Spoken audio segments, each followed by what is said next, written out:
उपस्थित मान्यवर आणि माझे चालक मित्र, प्रादेशिक परिवहन कार्यालय नांदेड आणि गणपतराव पाटील बहुउद्देशीय सेवाभावी संस्था मांजरम यांच्या संयुक्त विद्यमानाने हा कार्यक्रम भरवलेला आहे.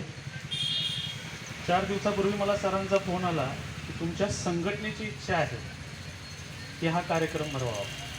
त्यामुळे मला आनंद वाटला की आपण हा कार्यक्रम घेतला आणि आम्हाला इथे बोलवलं.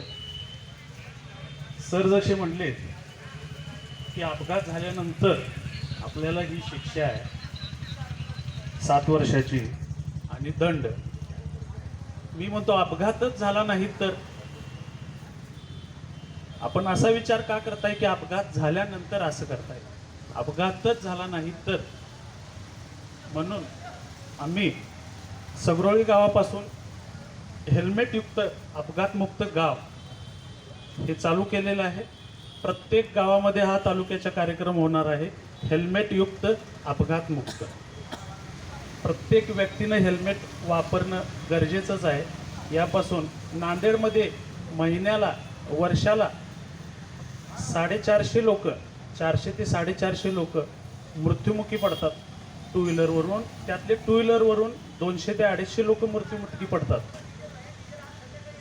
फक्त हेल्मेट न घालण्यामुळे, ट्रिपल शीट चालल्यामुळे, मोबाईलवर कॉल केल्यामुळे ड्रायव्हिंग करत असताना. हे थांबवण्यासाठी हेल्मेटयुक्त अपघातमुक्त आम्ही संकल्पना चालू केलेली आहे आणि मला आनंद वाटतो की बिलोली तालुक्यातून सगरोळी गावापासून हे चालू झालेलं आहे. टू व्हीलर चालवत असताना प्रत्येकाने हेल्मेट घालणं गरजेचं आहे. दुसरी गोष्ट,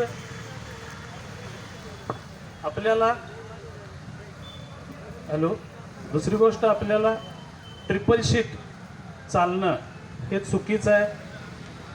तिसरं, मोबाईलवर बोलणं हे थांबवलं पाहिजे. यामुळे अपघात बरेचसेच वाचतात. आणि जर तुम्ही ट्रान्सपोर्ट व्हेकल चालवत असाल तर तुमच्या गाडीचा नीटनेटकेपणा, तुम्ही गाडी योग्य पद्धतीने ठेवली की नाही, गाडीचे ऑइल, पाणी चेक करणे गरजेचं आहे. थँक्यू.